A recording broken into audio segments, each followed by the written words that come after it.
to the next part, you can see that I completed distorting a bunch of different images of this brick path, connecting them together and putting them at the right perspective. However, you can see that I had to overlap on some of the building parts in order to get the right angle on there. So, and I actually missed a part of it right there.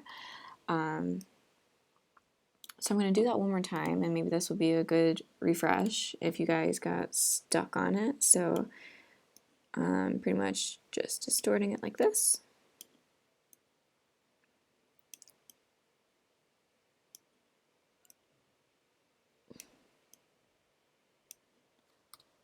And that looks about right, and you can see this line here is going down, and so we have everything we need covered to complete this image. Now we're going to go back into the layers and create a folder for that stone floor.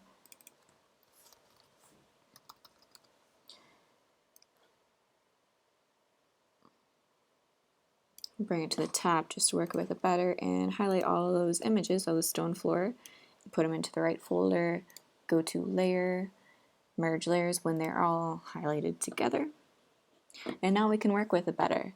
So before we do anything, let's create a clipping mask by clicking on base image layer, going to the polygon lasso tool once again, since there are some funky shapes, and highlighting where we want that stone floor to fill in at.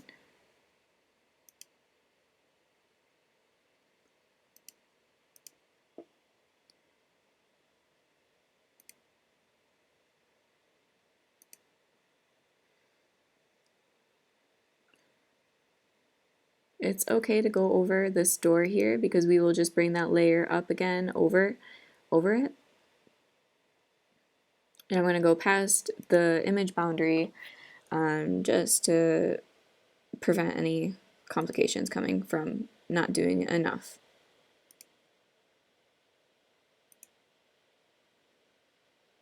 Going over the grass patches because of course we don't want that floor on top of the grass patches. And completing the selection there. Let's go back to our layers, and we see that we definitely did do that selection on the base image, and now we're going to click the stone floor and then go to create clipping mask. Oops, gotta turn on that layer to be able to view it properly. And you can see that there's a lot of choppy areas that aren't really flowing fluidly because they were about, I don't know, 15 images or so that were chopped up together. So we're going to go through and use the clone stamping tool to make those changes. Now when you use a clone stamping tool, you can see that I am currently on that clipping mask and not the image itself. So make sure you click on that image before you use the cloning stamp. And this is where you will see the use of a lot of stamp selection moments because there's different size of tiles going on because it does get further away and tiles get smaller as you see them further away. So for up here, these look a bit too small here. So I'm actually going to select the larger stones and start duplicating them up here. But it's kind of faded, so I'm going to go up into this into this setting, and bring my hardness up a little bit, and maybe even the size up a little bit, and maybe down. And now I can have more clear, more clear stamps. So I'm going to select another size of brick here by holding Option, clicking once, dragging it through, and you can see it's getting a little bit blurry, but it's not like the center of attention for this image, so I think that's just fine.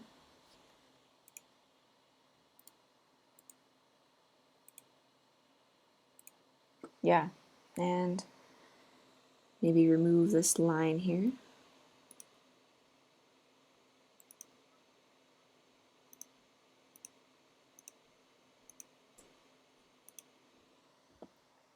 All right, and if you haven't noticed yet, when you select a part of a surface or a texture, you can see that arrow when I click following my cursor.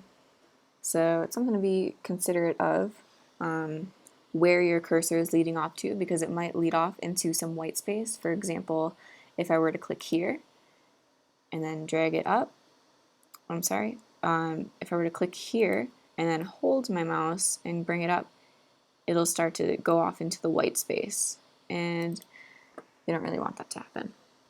So I'm going to Control Z because that was just showing an example. So I think that looks pretty decent for a stone floor. It could be better, but that would take some time and some attention to detail that I don't think is necessary for this tutorial. So let's move on. Next, we're going to look into the grass and we're going to use the clone stamp on the grass. And this is a little bit different than what we've used the clone stamp for in the previous images. So pay attention to the changes there. So first I'm going to work with this specific grass patch here, and I'm going to bring the grass patch up over the stone path just a little bit so that it doesn't look like a hard line. I'm also going to merge the grass together because those separate images are still apparent. So to do that, what I said first, I'm going to go into the clone stamp and make my image selection. So right now I'm just removing that hard line by copying normal grass over that line. Very simple, very quick fix. All right, now let's get into the different one where we're going to bring that grass up over the pavement. So I have made my selection on the grass, right? Now I'm going to go into the image of the stone path, and you can see that the grass is still following me. So I could even put grass right there and it would show up, but of course we don't want to do that. So I'm going to reduce my hardness just a little bit, and maybe even my size just a little bit. And make my selection once. Oops, I just made my selection on the stone floor, so I have to go back and remake my selection on that grass in order to bring it on to the stone path.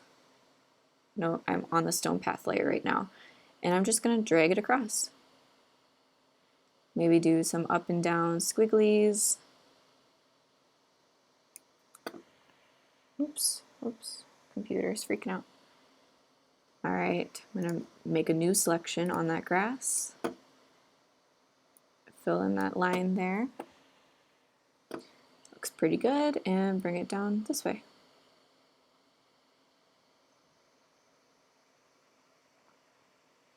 And you can see I ended my selection space. So I'm going to make my selection on the grass, come back up there, do it again.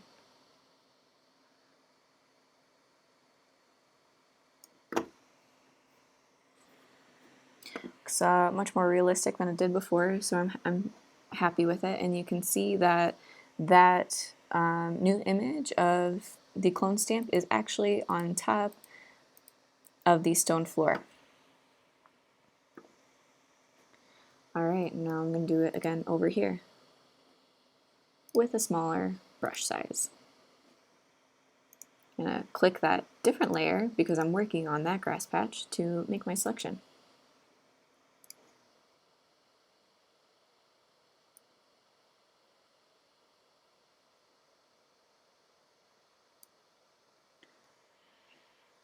I don't like how that corner turned out, so I'm going to undo that.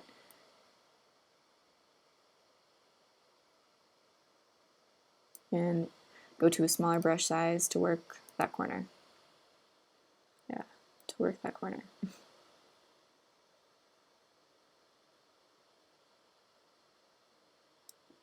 Go back up to a bigger brush size. These are all little details that will just matter for what kind of image you are rendering.